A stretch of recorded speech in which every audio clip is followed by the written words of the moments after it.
გამარჯობა მეგობრებო, ვაგრძელებთ იდეების მიმოხილვას.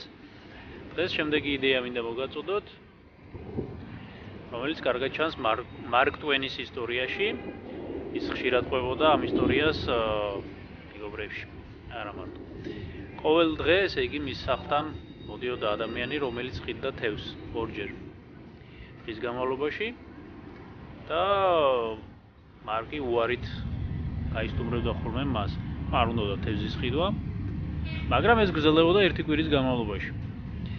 საბოლოო ჯამში მარკმა თავის მეუღლეს უთხრა, რომ თვითონ ამ ადამიანის ეს შეუპოვრობა, მონდომება, ჟინი იმსახურებს დაფასებას და მოდი მე მისგან მაინც ვიყიდი თევზს, როგორც ის იმსახურებს ამას, რომ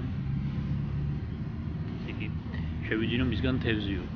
მართლაც იყიდეს თევზი ამ ადამიანისგან, მეუღლემ გაუმზადა ეს თევზი და აღმოჩნდა, რომ თევზი არ ვარგა. ის გაფუჭებულია. მეორე დღეს მარკმა დაუძახა ამ პიროვნებას, გამყიდველს თევზის და კითხა, მაგრამ რა ეს თევზი შენი გაფუჭებული იყო, რატო შემომტენეო რა? რაზეც პასუხად მიიღო შემდეგი. ბატონო, თქვენ მე მთელი კვირის განმავლობაში ყოველდღე გაწვდით თევზს, გთხოვდით იყიდეთ. ის რომ თქვენ თავის დროზე არ იყიდეთ ეს ჩემი პრობლემა არაა. არ მიგიყვანათ ამ კონდიციამდე ჩემი პროდუქტი და შეგეძინათ მალე. აი ესეთი იყო პასუხი და რა შეიძლება ითქვას აქ მორალით.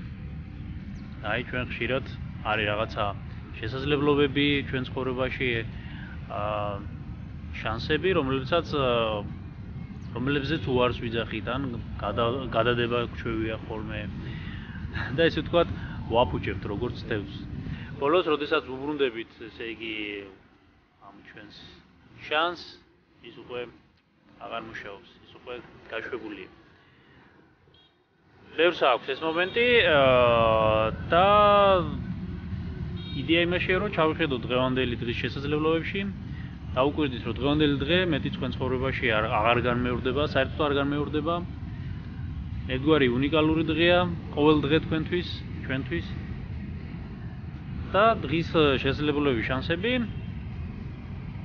უნდა ვიცადოთ, არ გავაფუჭოთ, არ გავუშვათ ხელიდან. თუმცა ისიც არ უნდა მოხდეს, რომ მხოლოდ დღევანდელი დღით ვიცხოვროთ. ეს შეცდომაა, იმიტომ რომ დღევანდელი დღით ცხოვრება ხვალ შეიძლება უბედურება მოგცეს, მოგვიტანოს. რას გულისხმობ? დღეს თუ ამოვჩეხეთ ყველა ხე, მხოლოდ დღეს რო დავაყოფილოთ თავი, ან გავაფუჭეთ ბუნება, ხვალ საცხოვრებელი პირობები აღარ იქნება. ამიტომ მომავალში განჭვრეტით უნდა ვიცხოვროთ, მაგრამ დღევანდელი შანსები ისევე არ გავაფუჭოთ, როგორც მარკ ტვენმა გააფუჭა თევზი. მადლობთ.